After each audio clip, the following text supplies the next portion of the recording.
Boa noite, todo mundo. Obrigado por terem vindo. Bem-vindos ao primeira aula show da IMEC de Florianópolis. Vocês serão vistos no canal da IMEC principal também, nacional. Hoje nós temos o prazer de trazer para vocês dois artistas muito importantes no nosso cenário nacional. Começando talvez com chave mais que de ouro. Esse projeto, teremos outros artistas em breve. Acompanhe as redes sociais da IMEC. E hoje a gente começa com nada mais, nada menos, né? Vocês já sabem quem é. Daniel Kunen, Léo Piovesan, Elefantes. Bem-vindos.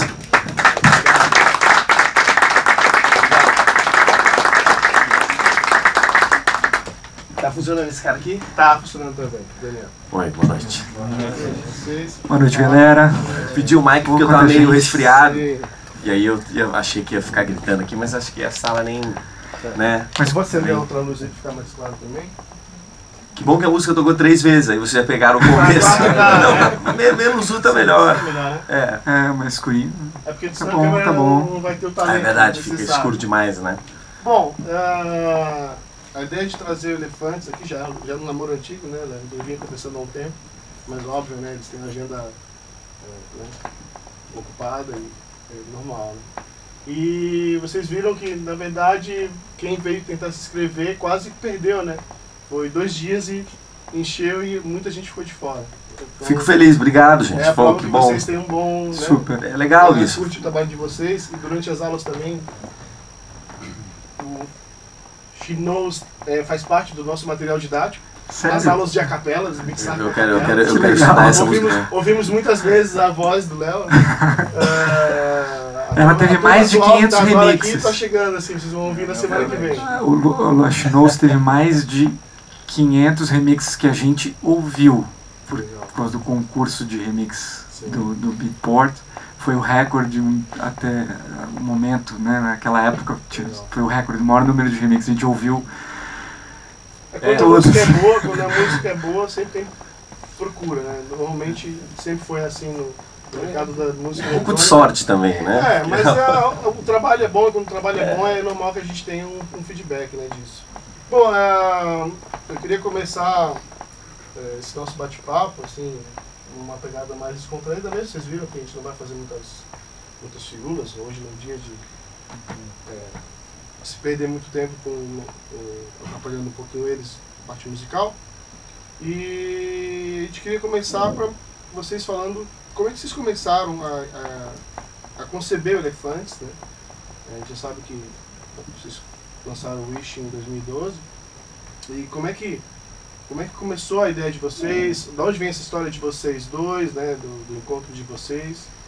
Quem conhece a história de vocês já sabe que vocês já se conhecem de mais tempo. Então, se vocês contassem um pouquinho essa história, vamos lá. Eu e o Léo, nós somos amigos, assim, a gente se conhece vou entregar aqui a nossa idade, bem mais de 20 anos. Uns 26, 27 anos aí pela minha conta. A gente se conheceu na escola de música, na época não tinha escola de música eletrônica, muito menos... o Léo estudando bateria, eu estudando contrabaixo, também aqui na Agronômica, no Marco Montandon. Ele mora, um músico fantástico, hoje mora em Londres. O Léo até encontrou ele numa das nossas turnês do ano passado. Pertinho do Abbey Road, esse cara. Era o sonho dele, era morar em Londres, e ele foi pra lá. Foi pra lá. E nos conhecemos lá, eu tinha 11, 12 anos, o Léo um ano mais novo, a gente era moleque e estudando música. O Léo seguiu na música desde aquela época. O Léo, um músico profissional, tá desde os 15 anos na noite, se apresentando, tocou com um monte de gente, de Rita Lee até... enfim, depois ele contei pra vocês, mas a gente... o Léo continuou na música, eu saí da música, né? Ali pelos meus 16, 17 anos, entrei na faculdade e tal, me afastei, parei de tocar o contrabaixo e voltei em 2005, como DJ. Depois da primeira vez que eu tive em Berlim, ali no começo dos anos 2000, 99 para 2000, tipo, aquilo foi um impacto, assim, eu vi a música de uma forma completamente diferente que eu via antes.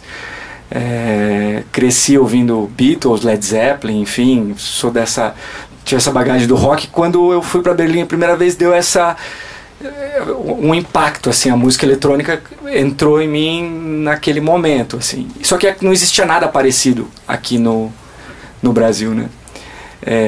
Voltei para Floripa e tal, e não sou natural daqui.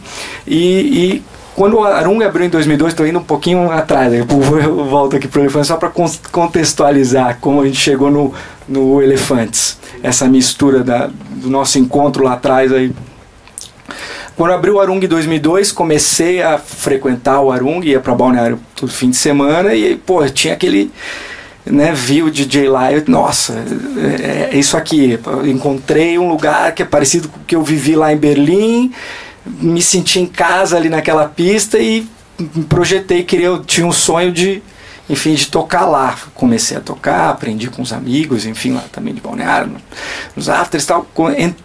Comecei a tocar, pouco tempo depois, enfim, me tornei residente do Arung. Pra quem não sabe a minha história, fui residente do Arung por quase 10 anos. E o Léo, na música, me procurou em outubro de 2010. Exatamente, foi em outubro de 2010. Quase 2 anos antes do lançamento da Wish. O Léo passou um período sabático que ele foi para os Estados Unidos, foi para Nova York, enfim, repensar, enfim, a sua carreira na música, enfim, e aí você conta um pouquinho do reencontro, assim, como é que você teve esse estalo de me procurar? O Daniel, muito bem contado a história. Mas eu era músico, então com 15 anos comecei tocando à noite, enfim. Com 10 comecei tocando piano, meu primeiro instrumento foi piano. Depois eu fui pra batera, e aí eu lembro da época do Nevermind, do Nirvana, que era o disco que era, eu não compararia, não sei o que comparar hoje, mas na época a gente esperava muito para quando saiu um som, né? Tipo, a gente lançou o Work It Out, ok, legal, a gente lançou um monte de coisa no mesmo dia. Naquela época, o Nevermind era um disco que mexeu comigo a ponto de eu falei com meus amigos, vamos ter que montar uma banda, você é isso, você é aquilo, não sei o quê, e eu comecei a tocar batera. Isso era 91. Enfim, acelerando o tempo, eu fiquei tocando com um monte de artistas nesse tempo, fui para Berkeley, estudei nos Estados Unidos, voltei. Daí depois disso eu fui evoluindo, enfim, tocando, e queria ser um jazzista. Aí fui para os Estados Unidos, estudei jazz pra caralho, não sei o quê. Voltei, e enfim, eu comecei a ver que a música estava complicado, porque eu já estava tocando com um monte de gente, e isso já com uns 30 e poucos anos. Aí falei, pô, mas será que eu vou continuar sendo músico? Porque eu sempre toquei em banda cover ou acompanhando um artista. Nunca toquei o meu som, né? Quando era moleque tocava as bandas de heavy metal, sei lá, as composições, mas eu nunca tocava o meu som, né? Assim, puta, isso aqui eu tô tocando Creedence, depois tocando Beatles, depois, sei lá. E aí era sempre sempre um dilema, porque a dedicação era, pô, vamos ensaiar sábado de praia, sei lá. Aí a gente ia ensaiar, e aí falava, pô, mas eu tô ensaiando uma música nem é minha, não sei o quê, e aí também eu queria ser um bom baterista e acompanhar, enfim, qualquer cara grande que eu sempre sonhei em acompanhar. Na época era o David Bowie, até quando ele morreu eu postei que eu sonhava em tocar com o Bowie. Aí isso não rolou, eu fui para os Estados Unidos um tempo, tirei férias de um mês assim na banda e fiquei um mês de bobeira. Fiquei assim um mês pegando balada, loucuragem, gatinha, balada, não sei o quê. Fiquei perdido em Nova York, porque eu conhecia muito bem Nova York, mas eu nunca, sempre ia pra lá assim, turistando, não sei o que. Eu falei, não tem programa nenhum, vou dormir até 1 da tarde, vou ficar até 5 da manhã numa night, vou ficar doidão, vou ficar... E aquilo ali, o que aconteceu? Eu acabei conhecendo uma galerinha que frequentava os clubes de Nova York. E eu gostava do eletrônico, mas o eletrônico pra mim era o Depeche Mode, era esse eletrônico, e na época tava começando aqueles ambient music, eram os lounges, lembra que era um negócio que tinha Café Del Mar, que não sei o que. Então, o que acontecia? O contato que eu tinha era, pô, eu ia sair num restaurante legal, tava tocando um lounge. Eu ia não sei aonde, uma festa, tava tocando um som ambiente. E sempre era eletrônico. Foi, o meu primeiro contato era isso, os anos 80, que era o eletrônico de Depeche. Aí voltei dos Estados Unidos, puta, fui nessas baladas, que vivenciei isso. Fui no show do Tiesto, aqui em Floripa. A convite do André Sada, que é um dos donos das baladas ali. E ele sempre me convidava, pô, vocês tem que ir numa balada, Léo, você tem que ir ver como é que funciona, não sei o quê. E eu fui lá, e quando eu entrei na balada, o Dani estava abrindo pro Tiesto. Tava tocando um som muito mais legal que o do Tiesto. O som do Tiesto não era, o show dele era legal, mas o som dele não era o som que eu gostava mais. Ele estava tocando um som que era o que eu queria fazer mais, era um som mais orgânico, enfim, era um warm-up que você estava fazendo, né? E aí eu saí dessa festa, então assim, o Tiesto também tem uma contribuição, porque eu vi o show dele e falei, porra, isso é muito legal, né? Um cara só, um puta vídeo rolando, um puta som. Eu falei, como é que esse cara fez isso? Eu achava que os DJs faziam as músicas. E tanto que eu comecei a conversar com os caras e vi que eles não sabiam nada de música, a maioria. Eles tocavam, né? Alguém fazia as músicas que eles tocavam. E aí entra a história do Elefantes. Comecei a compor. Eu tinha um vizinho meu que tinha comprado o Logic, na época eram 7 ou 9 CDs, lembra?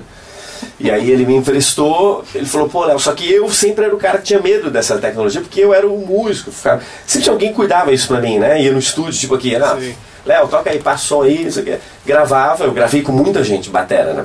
Todos os estilos, de sertanejo, pagode, enfim, e MPB, tudo. Então eu nunca me interessei por microfonação, por esse papo, sabe? Esse papo chato. O meu negócio era tocar e os caras faziam isso pra mim. Era sempre tinha alguém que cuidava disso pra mim. Só que aí, quando eu descobri o Logic, eu componho no Logic, que é minha ferramenta de instrumento, meu instrumento virtual, né? Quando eu descobri o Logic, eu comecei a compor imediatamente. Eu já tinha algumas músicas, ideias musicais de piano, coisas que eu nunca tinha gravado, mas comecei a gravar uma porrada de música. Mas assim, gravar naquela tosqueira, né? Gravar, tipo, tudo errado, tudo, mas gravando. Registrando tudo. E aí ali eu descobri, falei, pô, eu não preciso de ninguém, né? Porque eu tocava na época das bandas, pô, tem que chamar o baixista. Aí o cara não pode, sabe? Puta, isso era muito chato. Aí você quer gravar o baixo, puta, mas não é assim, aí você tem que explicar pro cara. Aquelas coisas, né? Às vezes ele não de banda, que era muito chato isso.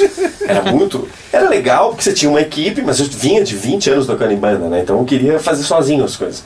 E aí, quando eu tinha algum material pronto, eu peguei e liguei pro Dani. E a gente ficou das 5 da tarde até meia-noite conversando. Foi demais, porque isso foi em outubro de 2010. Ele voltou dessa viagem, começou a gravar 1000 coisas.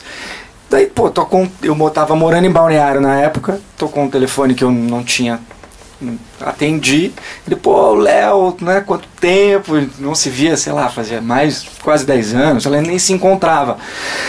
Ele falou, pô, tô com umas músicas aqui, queria te mostrar. Eu queria te mostrar, ver o que você acha, viu o teu show lá, abrindo pro Tiesto. Eu, pô, legal, né? Tô indo pra Floripa, né? Pra mostrar pra vocês. Tem um monte tem vários demos dessa época. Tem a Tease em Me, uma música do disco que foi uma das primeiras que eu fiz. Do nosso primeiro disco, que é dessa primeira leva, né? E fora o Wish. O Wish também é dessa primeira leva. Aí ele falou, por coincidência estava indo a Florianópolis, a gente se encontrou no mesmo dia. Depois, sei lá, 2, 3 da tarde a gente se encontrou, começou a conversar e, pô, o papo fluiu, começando a falar de música. Ele abriu o computador, eu comecei a ouvir as músicas dele, que ele tava... E é aquela coisa de músico, né? Tinha... Pensando na pista, cada música dele dava para fazer um EP de 6 músicas. Cada música tinha, tipo, 4 histórias diferentes, e mudança de harmonia, e para um lado e para o outro, enfim, cada música dava para fazer quase um EP. Mas foi demais, porque a gente ficou até o café fechar, 11 da noite. A gente começou ali no meio da tarde, foi até 11 da noite falando de música, e na hora o Elefante surgiu ali. Naquela hora a gente decidiu que a gente ia fazer alguma coisa junto. Não sabia exatamente o que, ele não sabia exatamente o que onde ele queria chegar, mas ele queria fazer música autoral, queria, enfim, colocar para fora o que estava ali dentro, enfim, nesses 20 anos como músico tocando com bandas e tocando a música dos outros, e cara, o Léo é um cara que tem a música dentro dele, compõe todo dia, né? Então ele queria colocar isso para fora e a gente se juntou para isso, pelo amor à música, e foi aonde realmente começou. Foi naquele dia, essa conexão, a gente decidiu levar isso adiante. Legal. Puxa um microfone dele. Melhor, né? É por causa da gravação. Pô, você não quer sentar também? Não descola uma cadeirinha? Eu vou ter que fazer registro de filmagem. Ah, tá. Isso é multiuso hoje. Uma coisa que é legal, eu já conheço o Léo há bastante tempo, assim, né, Léo? E o Léo realmente é um baterista fora da curva, assim, é um excelente baterista. O Daniel sabe disso. A gente fez vários sons, né? Isso uns quase 20 anos atrás já. Tocava numa banda, a gente tocava em bandas de amigos, e alguns integrantes tocavam nas duas bandas, e a gente sempre fazia som junto. E o Daniel eu cruzei uma vez só. Isso que é louco, né? Porque pós-banda, quando eu saí da banda que a gente se conhecia, eu não tinha mais registro de outras coisas, estava fazendo outros trabalhos. E eu encontrei o Daniel no Vecchio George, aqui em Florianópolis. Isso foi 2005, mais ou menos, né? Eu estava começando a Então, tocar. assim, é engraçada essa história deles, assim, porque são dois caras com histórias bem diferentes, cada um com seu destaque na cena da época, principalmente. O Léo, desde que eu conheço ele, eu conheci o Léo foi acho que em 98, mais ou menos. Dali pra frente, sempre foi uma referência de baterista aqui na cidade, no estado, e nacionalmente também, querendo ou não. E o Daniel com a carreira dele estourada, né? Tipo, na década de 2000 ali.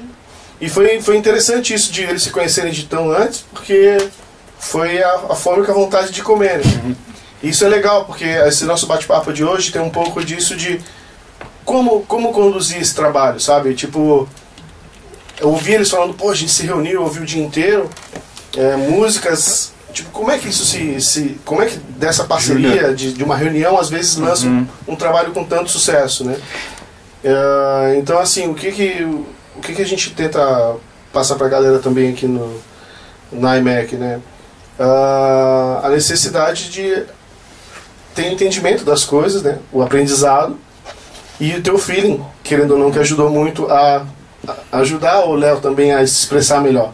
Foram as duas coisas aí. E foi um processo, sabe? Mesmo a gente tendo esse passado assim na música, a gente já tinha essa história na música, eu como DJ antes, né? Como baixista, e o Léo como baterista. Quando a gente começou o Elefantes, em outubro de 2010, até o lançamento da primeira música foram 2 anos, de quase 2 anos, um ano e 10 meses, assim.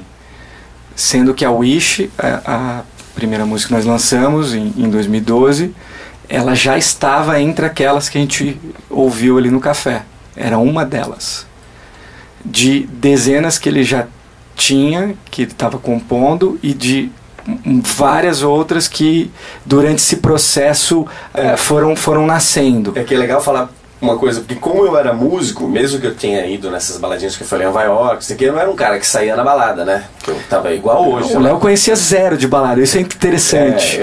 Eu nunca saí na balada porque eu tô sempre tocando, eu estava sempre tocando. Então eu tava sempre como músico na noite. À noite eu não trabalho, eu nunca saía pra, tipo, essa vez que eu fui no Tiesto, foi uma vez que eu saí. Isso, e daí o que aconteceu? Como eu até contei, o que eu contei antes ali, de cada música, enfim, cada ideia que ele me mostrou, tinha 4 ou 5, enfim, dá pra fazer um EP de cada uma delas.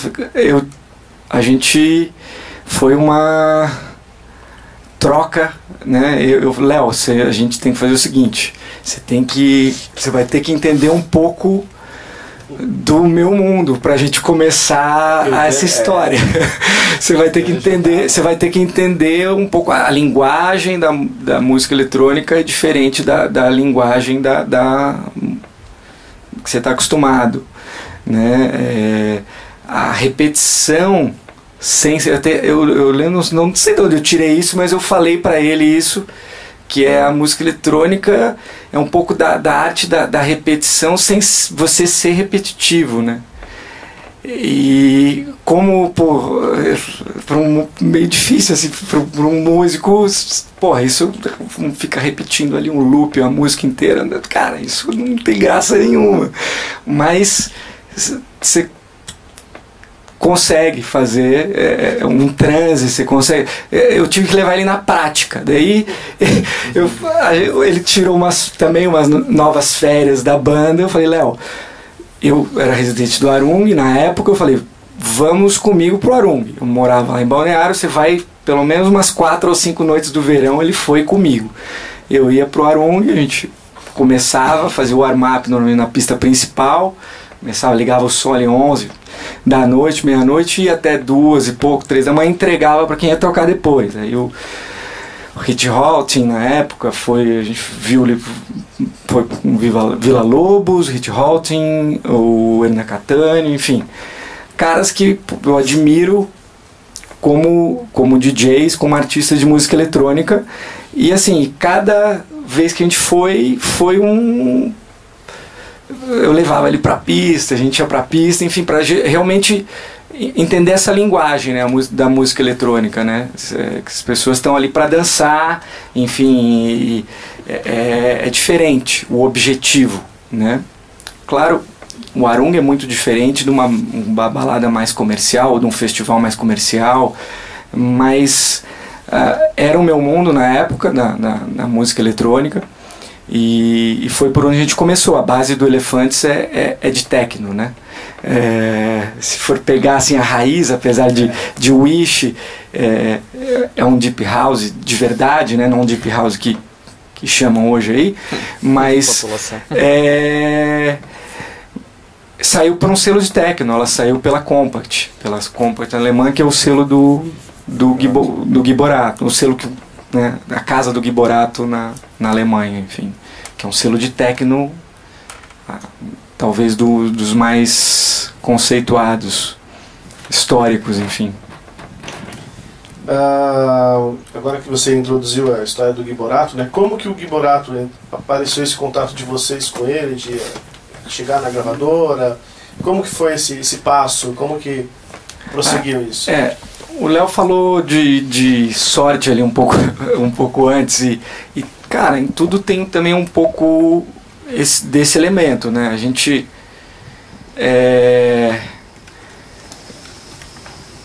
trabalhou, tinha uma série de músicas um pouquinho mais depois dessas vivências, né? De a gente ir a campo, né? O Léo ir comigo várias vezes pro Arung, a gente se reunindo semanalmente, enfim, evoluindo essas músicas. Eu tinha essas nossas primeiras músicas num pendrive, e o meu agente era o mesmo agente do Giborato.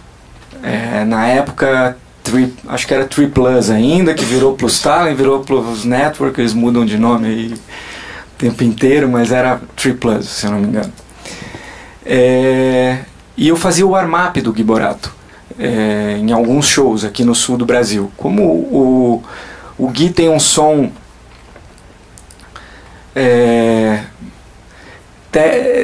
o som do Gui, ele requer um certo cuidado, assim, de quem vai abrir para ele, sabe? É importante, ter alguém preparando a pista de uma forma adequada para ele poder também fazer o show dele da melhor forma.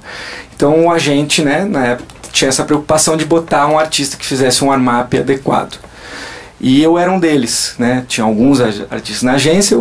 A gente começou a viajar bastante junto, e aí num show, acho, se não me engano, pro sul de Santa Catarina, acho que pra Criciúma, a gente estava indo no mesmo carro, não falei nada, botei o pendrive, né, no som, tava indo na frente e tal, botei o pendrive no som, ficou rolando, a gente conversando, e não falei o que era, ficou rolando as nossas músicas, algumas mais acabadas, outras só rascunhos, enfim, e daqui a pouco ele, nossa, o que é isso que está tocando? Eu falei, conversei, é um uma história, um projeto, tô com um amigo. Não dei muito detalhe. Ele aumenta o som, aumentou, ele, cara, isso é muito legal. E era Wish, que foi a primeira música que a gente lançou. E ele adorou a música, aí contei, né, um pouquinho mais dessa história, contei pra vocês, contei pra ele. É chato pra caralho. O Gui é chato pra caralho. Não sei o quanto vocês conhecem o Gui, a carreira dele, a discografia dele, mas o Gui, sem dúvida, é o maior artista de música eletrônica da história da música brasileira, e talvez seja por ainda bastante tempo, porque alguém chegar onde ele chegou e ter essa história que ele tem, vai demorar. E ele adorou a música, e contei essa história que eu contei pra vocês, né, de como a gente conheceu, essa bagagem toda, enfim, que a gente, levei o Léo pro Arunga, a gente fez isso, fez aquilo, tá? E ele falou, cara, vamos lá em casa, ele falou, leva o Léo e vamos, né, quero ouvir essa música, enfim, e aí ajuda vocês a terminar. Foi assim, a música não estava pronta, ela era um demo. E foi isso, a gente sentou numa tarde com ele, a música, se escutar a demo e a original, ela tem quase a mesma estrutura, elas são muito parecidas, claro, imagina, a hora que você senta com o Gui Boratto, ele, tecnicamente, ele nos ajudou, né, na produção, poliu a música, a composição já estava ali. Os samples do Muddy Waters, o Léo já tinha recortado todos os samples. O Léo não sabia que ele sabia cantar ainda, né? Essa é uma outra história. O Léo não sabia que ele sabia cantar. Todas as músicas tinham samples de blues. Ele pegou um disco antigo de blues, sampleou o disco inteiro, picotou, e foi aonde surgiram pelo menos umas 10 das primeiras músicas, assim, antes até não tinha nem, no nome não era Elefantes, e pelo menos uns 10 músicas eram com samples de blues, mas a única que a gente lançou realmente foi a Wish. E a hora que a gente, enfim, todo mundo estava feliz, no fim do dia ele mandou a música pro Michael Mayer, que é o presidente lá da Compact. Eu não sei se vocês conhecem Compact, né? É legal falar. A Compact é uma gravadora alemã de música eletrônica, techno, é a maior distribuidora de discos de vinil do mundo, talvez ainda. É legal vocês escutarem, é muita coisa louca alemã, é um diferente, durão, assim, umas coisas diferentes. É legal escutar, é legal assinar lá e vocês recebem um mailing, Compact com K. Porque daí você vai receber um monte de som maluco, umas coisas bem doidas. Os caras são mais loucos ainda que eles botam no vinil isso, né? Gastam uma puta grana nos barulhos, negócios. Mas assim, tanto que quando saiu o Wish, até houve um elogio, eu lembro de um blog francês. Finalmente a Compact está lançando música, porque só lançam coisas, sabe? Porque o Wish é fácil, né? Mas depois entra lá a Compact e vão ver, entender o que eu tô falando. É legal, Léo, dar esse feedback. Um pouquinho do contexto, assim, da história da gravadora. E foi onde o Gui lançou todos os discos dele, desde o primeiro, Cromofobia, até o último que ele lançou recentemente, Pentagram, certo? O 5º disco. A casa do Gui Boratto, é a Compact. E ele mandou para o Michael Mayer, a Wish. E não deu, a gente ainda estava lá tomando uma cerveja, enfim, fim do dia, plum, chegou um e-mail de volta, não deu nem uma hora. Ele respondeu. Que o Gui só mandou, escreveu Wish, não escreveu de quem era, nem o que era, nem nada, não deu muito contexto, assim, né? Mandou pra ele. Ele respondeu, nossa, o que é isso? Tipo, ele respondeu, eu não sei onde eu vou lançar, porque não cabe no nosso selo mãe aqui. Mas eu quero a música, não manda pra mais ninguém. A gente vai dar um jeito de lançar isso. Uma coisa techno alemão, pesadão. Né? Ele falou, não sei onde vai lançar, mas a música é linda e a gente quer, vamos lançar. E no fim eles tentaram liberar o sample do Muddy Waters, a gravadora, a Columbia, não autorizou a utilização do sample oficial. E aí surgiu a ideia, vamos fazer então só em vinil, num selo deles, hoje eles chamam Compact Exclusive. Mas na época tinha um outro nome para justamente ser meio white label pra galera. Sabiam que eram dele, mas para não ser processado, assim. Então eles faziam uma prensagem de 300, mandavam os discos para os DJs, para a imprensa e tal. E foi onde a música rodou. Eles fizeram, saiu só em vinil essa música, um vinil picture, que é um vinil colorido, né, com impresso dos dois lados, num a cara do Muddy Waters, assim, amarelo e vermelho, do outro lado escrito Wish, assim, se vocês conseguirem comprar esse disco, comprem. Porque quando ele foi lançado, ele foi lançado por $7. Quando esgotou, a última vez que a gente viu no Discogs, eles estavam vendendo a €120 o disco. Porque virou um item de colecionador, assim, foi até uma... É muito bonito o disco. O disco é bonito. Quem não gosta da música, o disco é bonito. Virou um item de colecionador. E aí, isso tudo, assim, entrando já um pouquinho na gestão de carreira, como foi assim, importante pra gente ter um cara como o Gui, a sorte de ter um cara como ele, que naquele carro, enfim, de eu estar no carro com ele, e de mostrar a música que ele gostar, e a gente ter esse suporte dele no início, e até hoje, né, foi muito importante pra gente. E ele deu a ideia que a gente achou muito louca na época, mas que foi muito importante também, que foi o seguinte: primeiro, ele precisava de um nome rápido, a gente não tinha um nome. Eu peguei o nome de uma banda meio de fictícia que eu tinha quando era criança, gravava umas fitas cassete, uns overdubs com os amigos, enfim, era um nome, chamava Elefantes, sem o K, enfim, sem o Z, mas era Elefantes. E a gente, eles gostaram de Elefantes, ficou Elefantes. Então era Elefantes, mandamos lá pro Michael Mayer. E o Gui falou: cara, a gente vai fazer o seguinte, isso já que vai sair só em vinil, Elefantes é um nome que ninguém conhece, a gente botou lá no Google, por isso botamos até o K e o Z e tal, porque a gente jogou no Google, tinha 0 resultados. 0 resultados no dia que a gente criou o nome. Elefantes, 0 resultados. Aí ele falou: olha, vocês vão me prometer a partir de hoje, vocês não podem falar pra ninguém, a gente vai lançar, a música vai sair e tal, ninguém vai saber, isso é um projeto experimental, ninguém pode saber quem é Elefantes. Ninguém vai saber quem é Elefantes. Identidade secreta. Vocês não podem dizer que vão pro estúdio, enfim, trabalhar, e a música vai sair só em vinil. E vamos ver, ela não teve absolutamente zero de promoção. A música entrou no site da Compact, eles mandam lá pro mailing de DJs dele algumas cópias, 0 promoção. 0. Oi? Um MVP. Um teste. Colocou no mercado a música, e vamos ver até onde essa música vai absolutamente sozinha, sem nenhuma marca, sem nada. O Gui, vamos acreditar no poder da música. A música é boa, a gente pensou um disco dela e vamos ver até onde ela vai. E foi muito incrível, assim, porque na primeira semana ali começaram a aparecer outras lojas, começaram a receber uma loja no Japão, não sei o que e tal, só loja. Daqui a pouco começou, alguém ripou, né, gravou o disco e botou no YouTube. Daí do YouTube, alguém botou no SoundCloud. Alguém, não foi a gente, alguém que comprou o disco. E daí um blog francês, daí um blog americano, e daqui a pouco tinha 100 mil plays, assim, em 2 meses.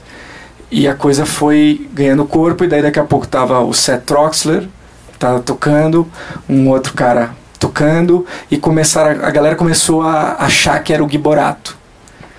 Não sei exatamente porquê, mas começaram, isso é um projeto novo do Gui Borato. Aí ele desmentiu publicamente: não, eu estou envolvido, mas não sou eu. Não, eu tô envolvido, não sou eu. E a música foi ganhando corpo. A gente fez a nossa primeira turnê sem ninguém nem saber o nosso rosto, assim, não tinha foto. Quando a gente foi a primeira vez, a gente tinha um elefantinho, a gente só tinha fotos do elefantinho no nosso Facebook lá com, sei lá, 500 seguidores, 1000 seguidores, sei lá. Tinha o elefantinho que ele foi viajando ali para Bordeaux, Berlim, Paris, que foram os nossos primeiros shows em outubro de 2012. 2012 não, 13. Outubro de 2013. 3 anos depois que a gente se encontrou. Então, entre o nosso encontro e o primeiro show do Elefantes foram 3 anos. 2 anos para a primeira música e mais 1 ano para o primeiro show, 3 no total.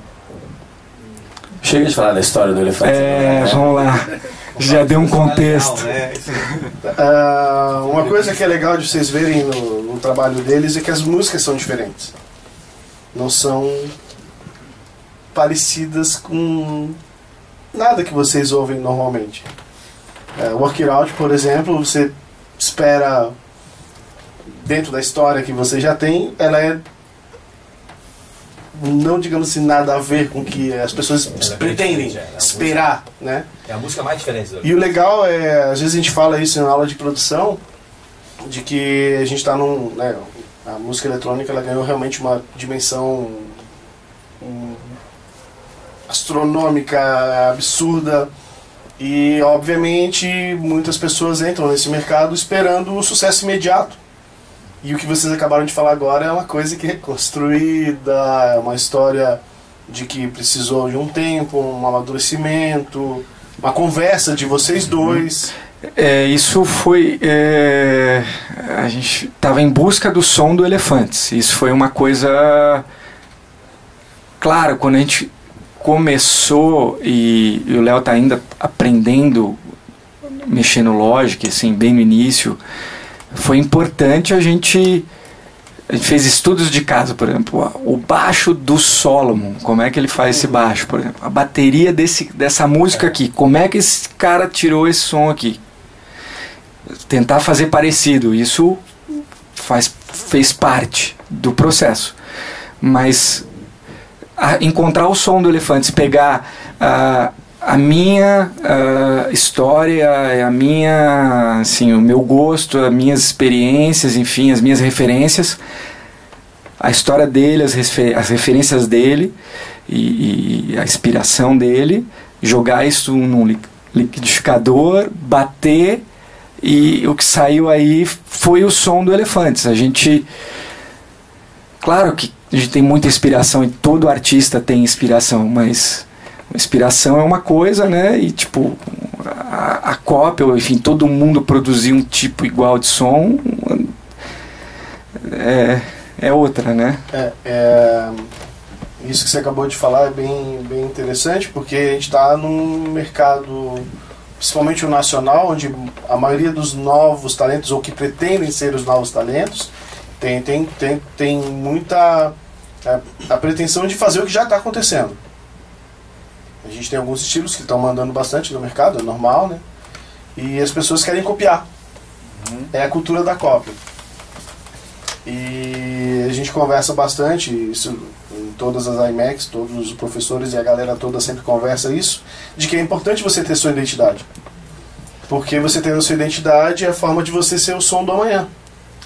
Porque o maior problema disso, de se fazer a cópia, é que mesmo para copiar você vai levar um tempo, né? Tem um tempinho de maturação. Aí você já está atrasado, né?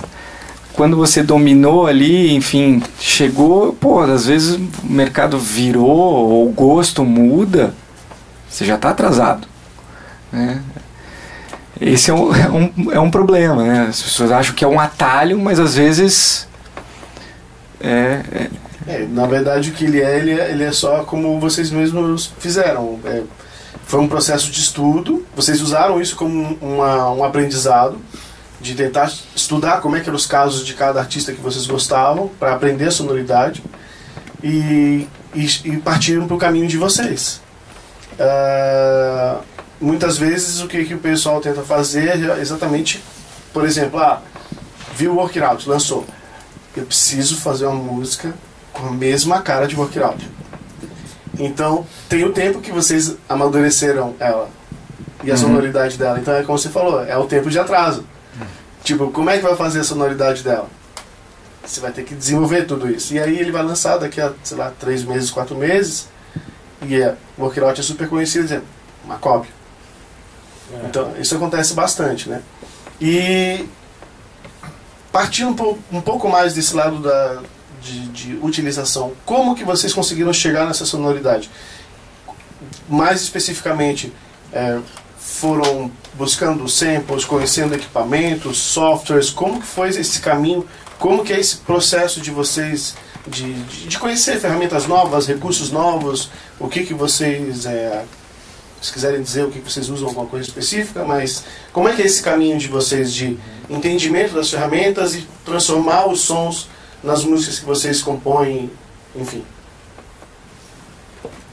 Cara, quando eu fiz Dark Tales and Love Songs, que era o primeiro disco do Elefantes, inclusive o Wish, enfim, é lógico que é legal o teu lado técnico bem resolvido, né, de você pegar mas isso também, como eu tenho um monte de amigo bom nisso, é bom. Às vezes a composição é mais importante do que o lado técnico, e às vezes o lado técnico te leva à composição. No meu caso não é o lado técnico, eu não sou um cara tão bom de mexer em lógica, enfim. Eu posso ser criativo, criar os timbres, por exemplo, She-Knows, eu criei aquele timbre, são 4, aquele bell ali do She-Knows, do pam, pam, pam ali, o começo são 4 sons, porque eu fiz o disco inteiro num computador, num laptop. Então também existe isso. Isso é igual banda, né? Voltando. O cara não precisa ter um monte de instrumento ou a melhor guitarra do mundo para ser o melhor, entendeu? O cara não precisa ter um puto estúdio para fazer um puta disco. É a música que interessa. Então, e essa inspiração para mim vem de conhecimento e de experiência. De você estar na noite, de você acabar o namoro, de você se fuder, de você ficar sem grana, de você se dar bem, de você... Isso vai fazer você fazer música. Eu acho assim... Claro que é importante você ficar aqui no laboratório, porque isso acelera as ideias, né? Eu tive que fazer, igual vocês estão aqui na aula, enfim, todo dia, e até eu faço isso todo dia, né? Eu tenho um estúdio em casa, acordo e vou trabalhar, às vezes não sai nada, às vezes sai, mas eu acho a experiência da vida é o que vai trazer a composição. Tem caras que com 12 anos vão compor uma coisa legal, tem caras que vão descobrir com 20, tem caras que talvez nunca vão descobrir, mas tem que tentar, né? E sobre o que você falou de mercado, acho que faz parte. Eu até nem critico muito, as pessoas falam isso. Estava até batendo papo com o Lucas esses dias, o Vintage, no camarim, sobre isso. É legal, eu acho que é igual quando a gente tocava em banda cover. Você aprende, né, tocando Nirvana, tocando as bandas, e depois você faz o teu. Então faz parte do processo. O problema é que hoje o cara quer rápido. Você quer ser a banda cover e quer ser o popstar no dia seguinte por aí. Isso aí, mas isso aí o mercado mesmo elimina, né? Acho que é eliminação natural, assim, a seleção natural, né? Não fica muito, né? O cara não vai conseguir fazer uma música, você tem que fazer 600 músicas, você pegar, sei lá, 6 ou 20 legais, e aí você começar a ter um som, né? Então, pra buscar o som, eu acho que é isso. A primeira coisa eu descobri não é que eu descobri, né? Eu comecei a cantar porque eu fazia as demos, e o Gui falava, eu mandava as demos pro Gui. Então eu compunha em casa, gravava no mic do MacBook Pro, porque eu não tinha mic. Não tinha monitor. Primeiro disso não tinha nem monitor, cara. Eu fiz com um fonezinho da Sony velho, que era um fonezinho bem ruim, mas ele era flat, né, pelo menos. Ele não enganava, sabe? Não tinha muito grave, não tinha... Mas eu escutava bem ele e eu ficava horas compondo. Compunha a madrugada inteira. E aí, vai souber, várias músicas nasceram ali. E na sequência, antes de chegar no Gui, tinha a consultoria do Dani, porque o Dani conhecia. O Dani é mais o cara de arranjar, de falar, não, Léo, isso aqui precisa... Essa introdução está muito longa, precisa fazer isso aqui precisa... Né? E aí tem o Gui, que é o decorador, que é o cara que chega e vai falar, não, isso aqui vamos... O Gui sabe tudo do lógico, é o cara que... Né? Que tem o lado técnico, porque o Gui era um cara de estúdio. Então, mas o som já vem pronto, porque já saía pronto, mesmo que podre, clipado, enfim, com todos os volumes errados. Eu não sabia nem quantizar. Eu lembro que o Gui falava, pô, Léo, quantiza aí. Os áudios estão tudo errado aqui, que você fez? Pá, eu não sei, eu gravei na mão aqui, take one. Gravava.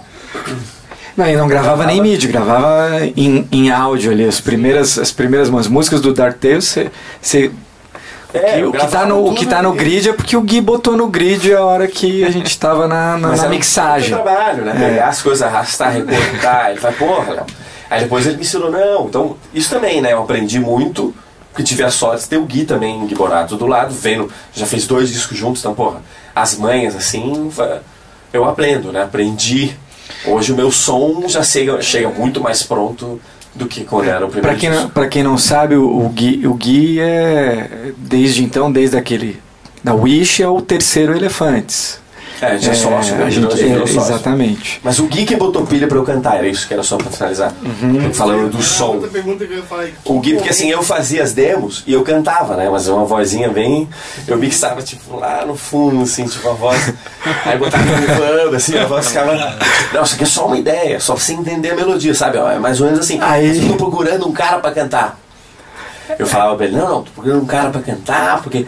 Só que daí, ele não sabia que era eu, né? Ele achou... Aí ele perguntou pro Dani, mas quem que é esse cara que tá cantando? Na Why So Bad. A gente tava em turnê. A gente tava em turnê, eu tava com o Gui em Barcelona, em turnê com ele. Foi um turnê que a gente fez em... agora não lembro o ano, mas eu tava fazendo o warm-up pra ele nessa turnê. E mostrei o Why So Bad, ele, cara, quem que tá cantando nessa música? Eu falei, cara, é o Léo. Ele, não acredito. Não, ele vai ter que cantar em todas agora. Tipo, mas eu vou cantar, né? Porque tem as melodias.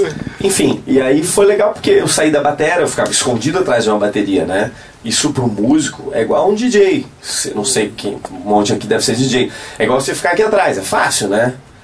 Ela vem aqui na frente, pega o mic e fala. Tipo, com a galera canta. Você tem que estar afinado, você tem que acertar, você tem que rebolar, você tem que... Tem todo um negócio que é... Né, não estou dizendo, mas o DJ tem uma mesa na frente protegendo ele, que é uma...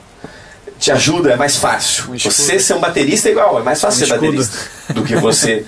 Mesmo que o baterista tenha a responsabilidade maior da banda, né? De uma banda boa tem que ter um baterista bom. Difícil ter uma banda boa sem baterista bom. Não conheço, né? Difícil. Banda boa mesmo, sem baterista bom não dá pra ter. E é uma responsabilidade gigante do baterista, que é manter o tempo, enfim, ele é a fundação da banda. Mas você tem uma bateria na frente, né? Você tá ali, meio escondido, escudo. Você tá ali, tem um cara na tua frente que é o vocalista, que é o frontman, que é então, responsabilidade de... Se jogar uma lata, vai pegar. Vai pegar, Então assim, o batera não é, o batera era o cara que era o batera. Então eu ficava lá escondido, e aí eu tive que sair disso, e foi meio na marra, né? Porque assim, a gente pegou e falou, tem 4 shows pra fazer, beleza, né? Que é Digital Amsterdã, que era uma gigante. Watergate em Berlim. Bordeaux e Paris. Vambora, tipo, 4 shows da Europa, os primeiros shows do Elefantes. E aí a gente teve um mês de ensaio, né? Como eu compunha as músicas era mais fácil, né? Porque eu cantava no meu range, eu não me arriscava muito, né? Hoje eu me arrisco um pouco mais.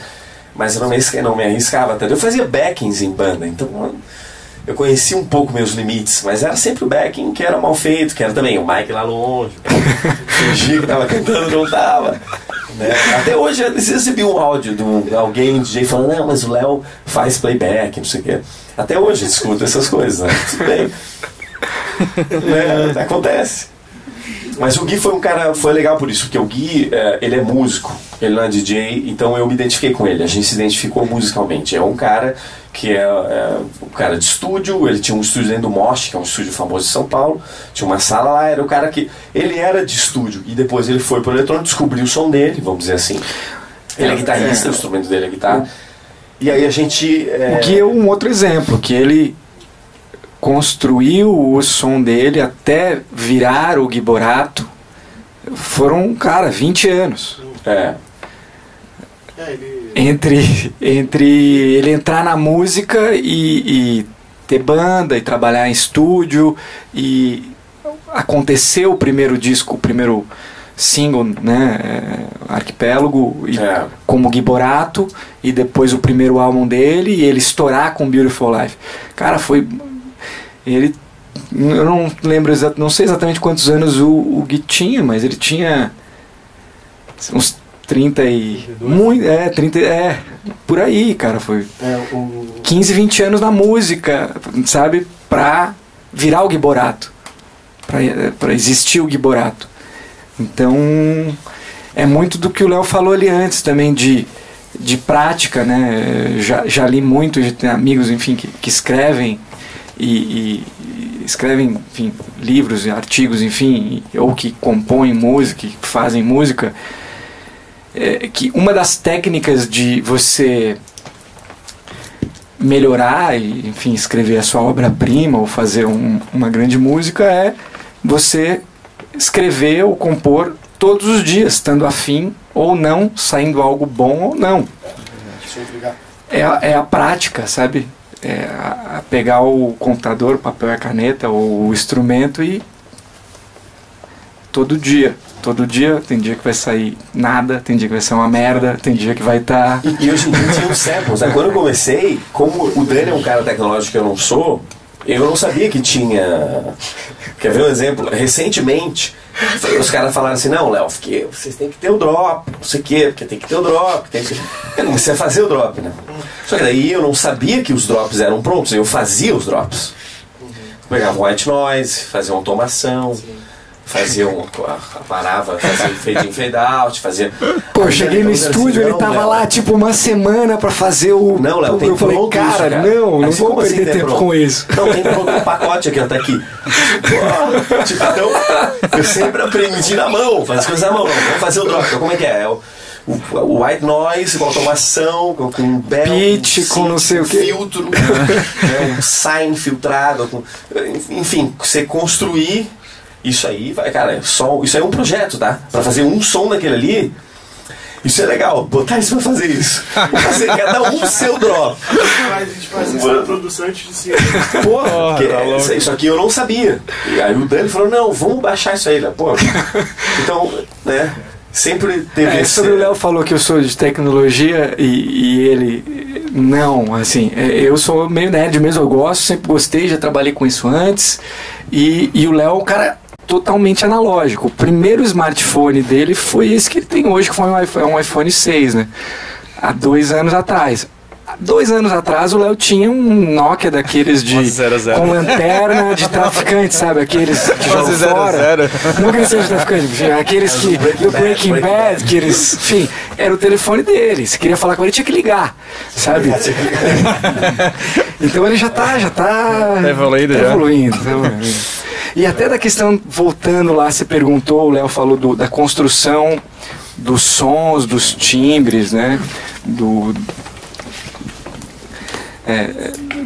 som do Elefantes, da onde vem, né?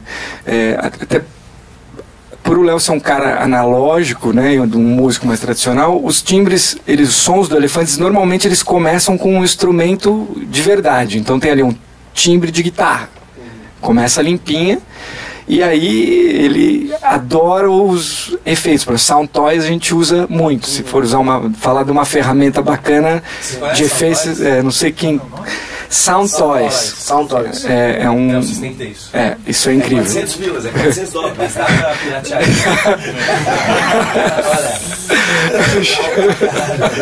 Faz a versão teste. Faz a versão teste. Cara, legal pra caralho. Então, é uma ferramenta, cara, é um multi-efeitos, tem efeitos muito legais. Então, assim, por exemplo, as guitarras, tem vários sons de guitarra no Dark Tales and Love Songs, no nosso primeiro disco, que é um som de guitarra, um timbre limpinho ali do Logic, né? Não foi gravada, é uma guitarra do Logic ali, MIDI. E o Léo empilhou ali, sei lá, abre um canal daquele, se abrir o projeto, tem 15 efeitos, sabe? Porra, o som da experimentação. E é o som da guitarra do Elefantes. Sim. Tá ali, é o som da guitarra do Elefantes, o som que não parece nem uma guitarra, tem quase um som de um sintetizador. Você assim. pega o David Guetta, você pega sei lá, o Kygo, por exemplo, ele sempre usa o mesmo timbre. Ou timbres que se comunicam, por exemplo, os pluckzinhos, aqueles e sempre usa essas coisas. Igual toda banda, né? Você pega... Tem que ter uma identidade, né? Porque isso musical. Acho que o cara que compõe, quando você acha um timbre, você faz 10 músicas com aquele timbre. Você, puta, eu pirei nesse pad, porra. E aí você fez um disco com aquele pad, sei lá, você fez várias experiências. Então, é isso que o Dani está dizendo. Você pegar um timbre e, como eu não tinha recursos também, aliás, o Logic era o recurso, né? Não tinha assim, como tem hoje, né? Que tem... É que, quando eu comecei ali, era, como o Dani falou, era mais fechado, eu não tinha... Pra mim, se eu tenho um Fender Rhodes ali, um baixo, uma bateria, porra, já era... Já dá pra fazer quase tudo, né? Com isso, né? Então, era o que eu buscava. Para compor já era o ingrediente para começar as músicas. Mas isso que eu falei do Sound Toys é legal. Isso é uma coisa, para mim funciona muito, né? Pegar uma música, abrir um Fender Rhodes, qualquer um, o do Logic Basic, e dominar ele, falar, puta, como é que é isso aqui, como é que é o bell, como é que é tal coisa, aí depois vai por um Soundtoys, puta, aí entende o Soundtoys, que é um monte de compressão, reverb, você conhece, né, Soundtoys, modulações, mas ali é legal porque cria algumas coisas meio sem querer. Sabe, às vezes você abriu um negócio que, puta, isso aqui é muito legal, porra, você grava aquilo, já bounceia, você nem vai saber fazer aquilo, porque, como o Dani falou, são 15 caras pendurados num canal só, e você achar esses 15 caras ali depois, esquece, né? Mas isso é importante porque o que aconteceu para você fazer isso, você teve que se dispor a abrir, fuçar, experimentar. Então isso é legal, porque o lado do Léo sempre foi essa coisa orgânica de instrumento. Então é pegar, como ele falou, essa questão de quem lida com música sempre resolve baixo, bateria e Rhodes, resolve tudo, né? Que é piano elétrico. Os sons soam bem. E quando você vai partir para a pira, né? A pira do som, de experimentar, achar um som diferente. Se você não experimentar, não abrir os teus efeitos e tal, não vai vir nunca, né? Porque você tem que parar, sentar, como vocês falaram. Tem que parar, sentar e se dedicar. E seja um instrumento virtual dentro do Live ou do Logic, tanto os que vêm com ele, como, enfim, instrumentos virtuais gratuitos, alternativos, e, né, ou que vocês, enfim... tanto esses instrumentos virtuais como um instrumento de verdade, um sintetizador, que seja um sintetizadorzinho, um analógico, pequenininho, cara, tudo isso vai te estimular a criar, né? O estúdio do Gui deve ter, cara, não sei se vocês já viram fotos, saiu até recentemente, 2 meses atrás, na Future Music, que é uma revista que eu até recomendo para quem, acho que vocês, não sei se vocês têm assinatura aqui ou têm acesso no iPad, enfim, cara, são coisas que pô, tem muita coisa legal para compartilhar com a galera ali de técnicas de produção. É uma revista que eu assino há bastante tempo, que eu recomendo, que desde as ferramentas até técnicas mesmo, vale a pena. Eles fizeram uma reportagem até com chamada de capa no estúdio do Gui Borato, cara, o Gui tem centenas de sintetizadores. Fora, ele usa quase tudo inbox, quase tudo dentro do Logic, usa muito software synths, usa efeitos, muitos no Logic. Mas até, por que ele tem então esse monte de sintetizador? Cada um daquele, quando ele comprou, foi a inspiração, e se perguntar, ele vai dizer, não, isso eu usei em tal música, porque deu ideia para aquela música, a gente fala, aquele brinquedo, né, que pô, ligou, pum, nossa, que louco esse som, e daí grava uma coisa e sai uma música. Mesmo, talvez ele nunca mais ligou, tem coisas, enfim, que não gosta mais, e o Gui também não se desfaz de nada, vai ficando tudo lá, mas é inspiração, e ele é uma coisa do hardware, né, mas, cara, você não precisa ter o hardware, no Brasil é tudo complicado, né, caro, difícil, a gente até que viaja, sofre para comprar as coisas, para ter um monte de equipamento no estúdio. Então, os soft synths, cara, tem sons incríveis hoje, né, você consegue sons incríveis dentro do teu computador, e, cara, a gente tem hoje à nossa disposição todos os sons do mundo, todos já criados, e a gente tem a possibilidade com sintetizadores de criar todos os sons que, cara, é infinito, sabe? A palete que a gente tem para criar é infinito. Você pensa, pô, vamos voltar 500 anos, o Beethoven, o cara tinha um piano, ponto, escreveu aquilo. Hoje a gente tem, acho que talvez a gente tem tanta opção que a gente, sei lá, tá emburrecendo e tá, tipo, a música tá piorando, sabe? Fica... Então, o Léo falou de, até ali o Fender Rhodes, que é o piano elétrico, uma bateria e um baixo, foi o suficiente para ele começar a compor, a criar a base da música. Mas também os timbres, essa paleta infinita é importante para a criatividade, né? Como falei do Gui, às vezes um som de um sintetizador, de um soft synth, por exemplo, Work It Out é uma música do Elefantes, mas ela começou com uma ideia do Gui.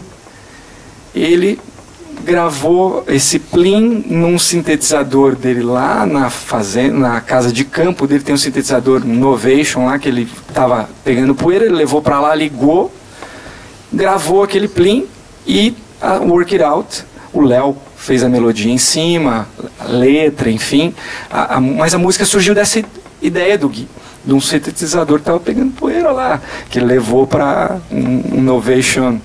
Agora não lembro. Assim, eu não sei que música escutaram Supernova. Né? Porque eu não sei se vocês conhecem algum som, um repertório do Elefantes, mas Work It Out é a música mais diferente. Foi até legal, a gente ia fazer esse bate-papo antes dos remixes, e depois a gente vai dar até as partes para quem quiser. Vocês, enfim, fazer estudo de caso. Ali tem os modulares, tem um monte de coisa legal para vocês abrirem ali e escutarem. O DNA da Work It Out, né? Tem modular, tem, umas bateras antigas ali, tem uns claps antigos, enfim. Mas o Work It Out é a música mais diferente do Elefantes. É a música... primeiro, acho que é o mais lenta que a gente já fez, talvez. Ela tem 100 BPM, não sei se vocês perceberam quando estavam ouvindo, mas ela o andamento dela é 100 BPM. Mas eu perguntei disso porque uma coisa legal que eu lembro, que eu faço isso direto, não sei se vocês fazem isso. O Spotify é uma excelente ferramenta de estudo. Porque assim, você escutar a música, mas escutar de verdade. Tinha uma aula que eu fazia na Berkeley que era legal, que era assim, você escutava, tipo a gente está aqui agora, aí o Juninho vai lá, bota um som, e aí cada um anota o que está escutando. Cara, só que ele já tinha anotado tudo ali. E aí ele falava, quem escutar uma coisa que está na música, quem não falar uma coisa, quem falar o que está aqui, que eu não estou identificando aqui, ganha um prêmio, sei lá o que era. Mas era assim, você escutar a música como... Eu sou um baixista, então eu vou escutar o baixo, o bumbo. Eu sou um DJ, eu vou escutar o tempo, os drops, sei lá, as mudanças. Eu sou um compositor, eu vou escutar a harmonia, melodia. Tarará. Então é um exercício legal de fazer. Às vezes é chato, porque né, você fala, puta, vou escutar um disco, a gente não tem paciência hoje de dar play e ficar escutando. Então é um exercício bom de fazer. A gente pega muito voo, coisa... Eu procuro fazer isso, dá play num disco, escuta inteiro, depois escuta de novo. Pô, legal, essa banda, eles estão vendendo isso aqui, olha como é que fizeram isso aqui, puta, legal. Olha, todas as passagens fazem assim, ele usa a mesma palavra da letra que ele usou. Agora, eu ultimamente estava estudando The Killers, estava estudando bastante. O disco novo tá muito bom. Muito bom. Então, assim, claro, é um som de $1 milhão, é uma outra coisa, né? É outro nível, mas é legal você mirar nesses caras que estão gigantes, porque você chega perto, né? Se chegar um pouquinho perto, você já está mirando nos caras certos, vamos dizer, né? E eles estão usando, enfim, estão anos-luz na frente, enfim, estão com toda a tecnologia de ponta, mas é legal ver as ideias básicas dele. Pô, tem música deles que leram Bruce Springsteen, tem música... Eles pegam de vários lugares, igual Elefantes, tem coisa do Elefantes que pode lembrar de XX, tem coisa do Elefantes que pode lembrar de Depeche Mode, tem música... Porque são as nossas influências, né? Então... eu acho que eu gosto desse negócio de você saber escutar o Spotify e pegar e estudar mesmo. Porra, esses dias eu postei o negócio dos Stones, aí um monte de gente, pô, mas você quer, não conhece? Pô, você conhece o Rolling Stones? Você não conhece, então vamos escutar, porque daí ali tem um monte de ideia. Porque a música, cara, são 12 notas, tá? A música é isso, são 12 notas. Vamos ver como cada cara toca essas 12 notas. Esse é um estudo muito bom. Como ele falou, Beethoven, todo mundo toca 12 notas, igual. Eu, ele, você. Então, é legal estudar como várias bandas tocaram essas 12 notas. Kraftwerk, né, estudar como é que era o negócio de um synth, como é que ele mixava o synth meio ruim, meio podre, como gravou naquela época, não sei o quê. Isso pra mim saem ideias brilhantes dali quando você escuta e entra na mente do cara, daquele som, né, da mente do cara que estava compondo aquilo, tentar, quando você conhece a música, sabe? Eu fazia muito isso como músico, escutar. Às vezes tinha que tocar Rush, sei lá, meti num projeto, vamos tocar o disco do Rush, La Villa Strangiato, uma música do Rush tem 12 minutos, 3 compassos diferentes, sei lá. Aí ficava estudando aquilo, eu tinha que entrar na cabeça do Neil Peart, né, que é o baterista. Então, como produtor, eu acho legal isso. Quem é produtor aqui? igual o DJ, como ele falou, você tem que estar lá na pista, pô, dançar, ver o que as mulheres estão gostando, ver que os caras os doidão estão gostando, ver o que está acontecendo. Tem que estar com a antena ligada, né? Mas musicalmente, de produção, eu acho que o Spotify é a ferramenta, hoje em dia, cara. Porra, eu tinha um monte de disco, hoje em dia eu tô louco, né? A gente é meio velho, assim, né? Então eu vivi a época de ter vinil em casa, daí depois começou CD, e aí você tinha que... Era difícil conseguir o CD, tinha que ir na loja, a música que eu queria ouvir não tinha na loja, daí você ia, encomendava, né? Um amigo indicava, você ia na loja, encomendava, demorava lá um mês para vir o CD. E cara, hoje a gente tem acesso a toda a música gravada do mundo por R$19,90, sei lá quanto tá a mensalidade do Spotify, cara. Que inclusive, pô, muita gente não paga, mas é muito barato para você ter acesso a toda a música do mundo quase, sabe? Paga TV a cabo, que tem um monte de merda, sabe, que custa 10 vezes mais que isso e acha normal e acha ruim, pô, que todo mundo vive ou pretende viver de música, ou tem como hobby, ama a música, cara, tem que pagar. Quem não paga, tem que pagar o Spotify ou o Deezer, etc, que esse é o futuro da música, sabe? Até fiz um desabafo aqui, porque cara, é muito barato, a gente tem, imagina, eu tenho 39 anos, o Léo é mais novinho, mas quem é mais novo aqui não tem ideia de que, cara, a gente vive num tempo muito incrível pra música. A gente tem acesso a tudo que foi gravado, a todos os videoclipes da história estão no YouTube, você vai em segundos, você tem, cara, como eu falei antes, todos os timbres, os sons, além dos já criados e gravados, que você tem no Logic, você tem... Ah, pô, eu quero fazer uma bateria igual a dos Beatles. Você abre o Logic, tem ali, cara. Sabe, eu quero gravar... Pô, tá ali. Ao alcance de todos vocês, sabe? E fora a infinidade de sons que qualquer sintetizadorzinho mais simples do Live ou do Logic ou do Cubase ou qualquer software que vocês usem, qualquer sintetizador, cara, os sons são infinitos, sabe? Paleta infinita. Só que daí todo mundo parece querer fazer o mesmo som de baixo, sabe? Isso é uma das coisas que... Todo mundo quer usar o Silent, né? Todo mundo quer usar o Silent, todo mundo quer fazer o som muito parecido. Isso, eu não sei, a gente sente um pouco isso, mas não é uma coisa só do Brasil, tá? É uma coisa um pouco de países em desenvolvimento, não sei qual é a expressão para não ser também, não gosto de falar mal do Brasil, porque eu amo o Brasil e acho que, pô, que a gente está fazendo musicalmente, tem muita coisa legal acontecendo, a gente é aqui, a gente teve a oportunidade até, tocava mais na Europa do que aqui, manteve a nossa base aqui, mas que você não vê um domínio de um tipo de som, tanto na noite como nas produções sendo lançadas em outros lugares, né, na Europa ou nos Estados Unidos. Cara, existe uma diversidade muito grande de sons. E eu estou falando só da cena eletrônica. Se a gente pegar, enfim, cena rock, indie, etc., é muito mais amplo. Mas só na minha cena eletrônica, você pega na Europa ou nos Estados Unidos, enfim, em alguns países tem uma variedade de sons assim, muito amplo, de estilos, de artistas, sabe, um cara indo para um lado, o outro para o outro, timbres diferentes. E no Brasil parece que, cara, assim, quase todo mundo se move numa mesma direção, querendo ser parecido com um determinado artista, e as festas todas vão indo também nesse caminho, enfim, acaba, é uma coisa que... É que isso normalmente no nosso país, a gente vivenciando essa vantagem, eu sempre falo pra galera, tem, alguma coisa serve a gente viver um pouquinho mais, né? Quando você enxerga algo como o nosso mercado, como só forma de ganhar dinheiro, você tenta fazer o mais fácil e eu digo, tipo urubuzar, você pega tudo até sobrar carniça, tira tudo o resto, sobra nada. Quando a gente fala de países que já estão desenvolvidos, existe uma cultura de você querer se expressar. É a arte, né? E quando você fala de arte, é que nem a gente pegar aqui e espalhar uma folha para cada um, dar uma folha para cada um em branco, dar um monte de lápis de cor ou qualquer coisa que dê para você fazer uma expressão e vai sair uma coisa diferente. Na música, às vezes não se encara dessa forma. A pessoa não pega, tipo, você não vai pegar o papel e não vai ficar olhando para a pessoa do lado para você copiar o que ela faz. Mas na música a gente tem esse problema.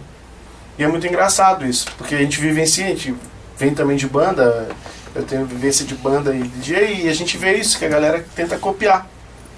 Então, tanto que as bandas, a gente tem muita movimentação no país de banda, muita coisa cover. Os artistas que querem se expressar, eles às vezes ficam retraídos, ficam com vergonha, né? Eu conheço vários artistas locais que, pô, são bons e tem vergonha da minha música, não sei se as pessoas vão gostar. Poxa, mostra. Talvez essa é a chance. Mostra, as pessoas gostam e aí tua música ganha o mundo, né? Não adianta você deixar no seu quartinho que não vai acontecer nada. E isso que é a diferença muitas vezes e tem muito a ver com o que você falou, porque também envolve acesso às coisas. No Brasil a gente tem problema de acesso físico. Essa é a vantagem da internet, do mundo globalizado, quando você entra na rede. Porque você tem acesso agora, você vai ouvir a música que lançou agora, você vai baixar o synth, o soft synth, que lançou hoje, que o cara do Japão comprou hoje, e você vai poder comprar hoje no Brasil. Antes a gente tinha que fazer como? Você tinha que ir numa loja de instrumento musical, esperar chegar no país, ter a sorte de ter na loja, para de repente você deixa um rim, usar, deixa o seu rim lá para poder comprar. E aí esse é o problema, talvez um pouco também de vontade, porque algumas vezes quem realmente se destaca é porque ele corre atrás, ele quer tentar de alguma forma se expressar, e ele quer achar uma ferramenta. E para muitos produtores talvez eles não acordam para isso, e DJs também, né, que é mais fácil pegar o playlist de um DJ e vou tocar o que o cara tá tocando e deu. Cara, você falando nisso, tava pensando aqui que é muito importante, assim, qualquer coisa que a gente vai fazer, né? Você falou na questão do dinheiro e que muita gente entra nessa por isso, assim. Acho que a primeira pergunta para todo mundo que está aqui na sala, enfim, cara, qual o propósito? Por que que eu quero fazer isso? Qual o propósito? Pô, ganhar dinheiro às vezes é um propósito. Então, tô nessa porque eu tô vendo aqui o meu amigo ou o fulano e tal tá ganhando dinheiro, enfim. É um propósito pequeno e a chance, enfim, de dar... Mas, cara, é um propósito. Você tem um propósito claro. E a gente, cada um com o seu, mas assim... Com essa resposta fica tudo mais fácil, assim. Porque eu sei que o Léo, como músico e com tudo que ele tinha que colocar para fora, o propósito do Elefantes, cara, nunca foi dinheiro, sabe? Ele como músico não era dinheiro, não era o sucesso, ou ser famoso, enfim, porque a gente talvez teria ido por outro caminho artístico. Então, o propósito, por que vocês estão na música, por que vocês querem ser DJ, ou por que vocês querem... Seja por hobby, seja profissionalmente, né? É um produtor, você, né? Por quê? Eu quero me expressar, eu quero, enfim. Eu não tenho a resposta, eu só joguei a pergunta para vocês, sabe? Isso é muito de cada um, assim, de se perguntar e ficar tudo mais fácil. Quem que é DJ e produtor aqui? Só pra gente entender. Quem é DJ? Quem é só DJ? Ah, legal. E aí o resto é produtor? Quem é só produtor? Quem é? Quem é os dois? Mas aí tá todo mundo fazendo som, né? Quem é produtor ou tá só, né? Porque eu penso uma coisa, quando eu faço música, primeiro ela tem que ser legal pra você. Se a música é boa pra você, cara, nós somos todos iguais, né? Somos seres humanos. Então, se eu acho legal, alguém vai achar legal também. Então, você não pode fazer a música pra ter aceitação, né? Que é aquela coisa, eu vou fazer o som com o baixo do Silent, que...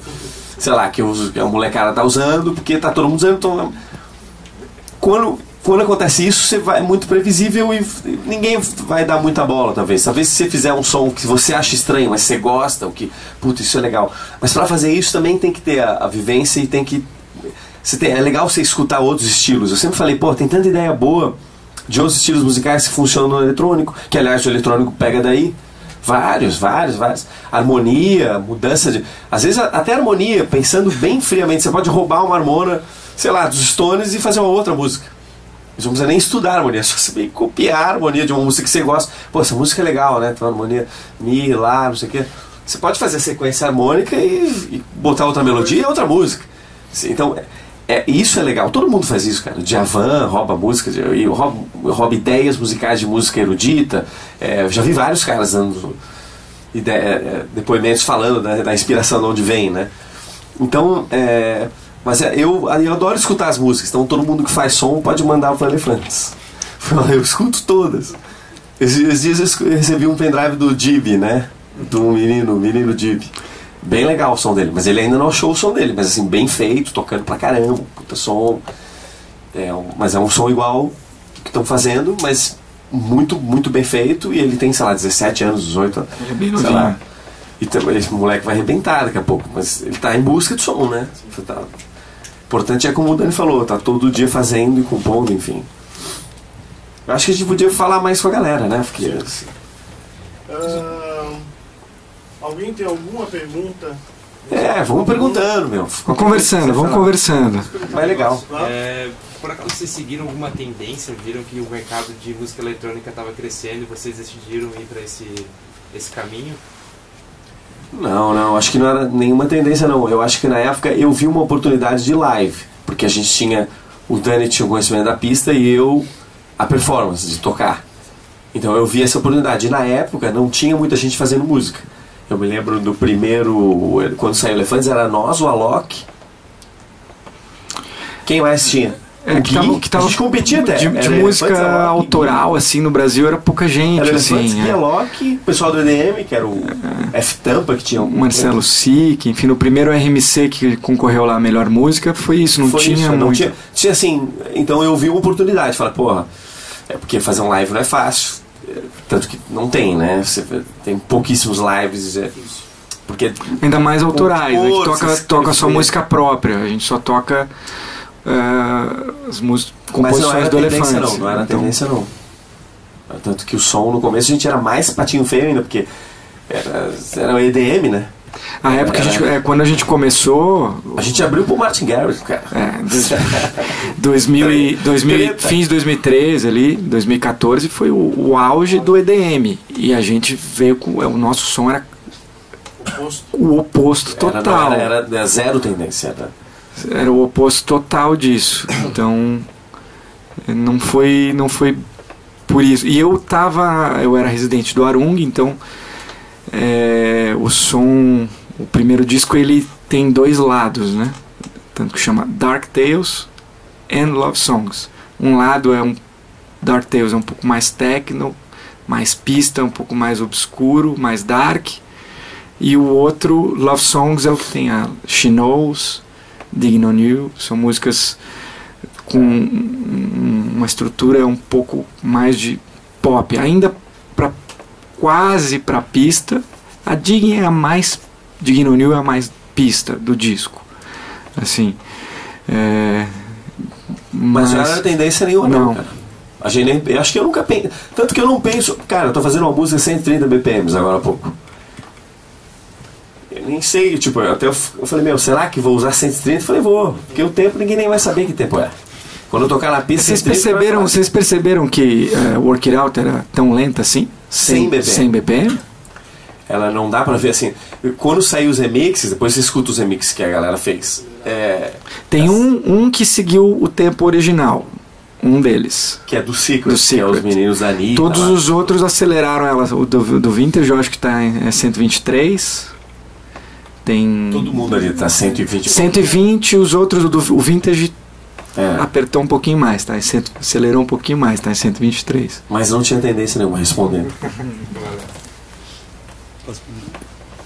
Ia perguntar para vocês em relação a como é que foi esse processo para desenvolver esse trabalho que vocês fizeram no estúdio, mas de certa forma o ambiente do estúdio é mais orgânico, é fácil juntar o DJ, o músico, cada um traz a sua experiência e transforma isso em música. Mas como é que foi o processo de desenvolver o show, de montar o show, deixar isso pronto pro palco, assim. Já é um pouco diferente, não é nem tanto. Boa pergunta. A gente começou, o bom é que assim, quando a gente começou a tocar, outubro de 2013, a gente já tinha quase todas as músicas do primeiro disco já estavam quase prontas. Algumas já estavam prontas, outras não, enfim, mas a gente já tinha mais ou menos, tinha 1 hora de repertório, próprio. E a partir dessas músicas a gente precisa agora deixá-las um pouquinho mais pista, porque você escuta o disco, várias ali não são pista, não funcionariam numa pista, mas a gente levou a ideia de o seguinte, o Elefantes é diferente, é um live, a gente vai fazer um show, é a turnê do nosso primeiro disco, vamos tocar o disco. E era só o que a gente tinha também, né? Só que às vezes você tocava no disco, como eu falei, 10 mil pessoas, o Martin Garrix, e tocava uma música que depois escuta ali, chamada The Calm Before the Storm. Que a galera não entendia nada e parava a pista, enfim. Mas foi o início. Foi o início. Enfim, a gente foi mudando também cada show. Cara, a gente às vezes ia e tomava uma surra, como foi nesse dia. Falei, não rolou. Tipo, nessa pista que o show. Não Moisés. Moisés, graças a Deus. Mas a gente. Moisés, assim, de tipo, você tocar e acabar a balada. Nunca pode ser. Mas é uma. Até hoje, o show, toda semana, ele muda um pouquinho. Porque a gente tá sempre querendo... Além de ter a performance, tem muita coisa de improviso e ao vivo, synths tocados ao vivo, que não estão em MIDI, não estão sequenciados, tocados mesmo. O Léo cantando, a bateria que é um sampler da Roland, um SPD, que tem vários sons nossos. Ali isso tudo está rolando ao vivo. Então cada show já é diferente por isso. Mas também tem uma mudança, uma evolução constante nesse tempo todo. Mas foi tudo assim, como ele respondendo a pergunta dele. Eu entendi mais, eu entendi o que você quer chegar. Você quer a parte técnica de como que decidiu, é isso? Assim, uma batera, um synth, porque tudo, como o Dani falou, em cima do disco. Porque chega um momento que não é nem o universo do DJ, mas não é nem o universo do músico. A gente compôs o disco. Foi uma mistura. Como é que vai tocar isso ao vivo? Essa é a pergunta. E aí, o que a gente pegou foi o seguinte, legal, temos o Léo é baterista, então a gente... Ele vai tocar bateria em algumas. No começo ele até no começo ele tocava muito mais bateria do que ele toca. Hoje ele passa a maior parte do show cantando. Mas lá ele tinha mais músicas instrumentais também no repertório. Ele tocava bastante bateria. O que a gente fazia, tecnicamente falando? Essa música ele vai tocar a caixa, vai tocar aqui essas peças, enfim, um chimbal e tal. A gente removia. A gente tem as músicas abertas ali no show. Então, já tecnicamente falando, vamos lá. Tem um kick está num canal, a bateria, excluindo tudo que ele toca ao vivo, está num outro canal. Temos o baixo num terceiro canal. Temos todos os sintetizadores principais, o que tem alguma melodia, exceto o que o Léo toca ao vivo, está num outro canal. Aí tudo que é de pads, assim, tudo que é de harmonia, enfim, tá num quinto canal. A cama tá num quinto canal. E os backing vocals que ficam de suporte para ele. Então, às vezes ele tá cantando sozinho, às vezes ele tá às vezes ele tá cantando sozinho, às vezes tem uma cama. Se for ver um show do The Weeknd, você for quase não todas as bandas só. Em alguns momentos sim. Se for vai ser ruim. Em alguns momentos sim, vai outros ser um show, porque não tem como ser. Ou você tem 3, 4 backing vocals ali ao vivo nas bandas maiores, ou você tem o que chamam de backing tracks, que tem ali, tem alguns sons, efeitos e tal que não tem ninguém tocando, tá tocando, acompanhando, sincronizado com a banda. Então a gente tem os backing vocals. E um canal eu chamo de effects, que são efeitos, os drops, os risers e tal.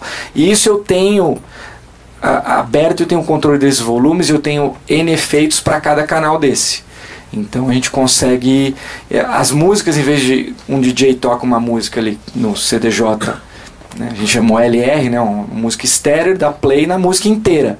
A gente também, quando dá play, a gente está tocando, são 8 canais, todos estéreo, 16 canais, enfim, um CDJ são 2, outro tá 16 só do meu live.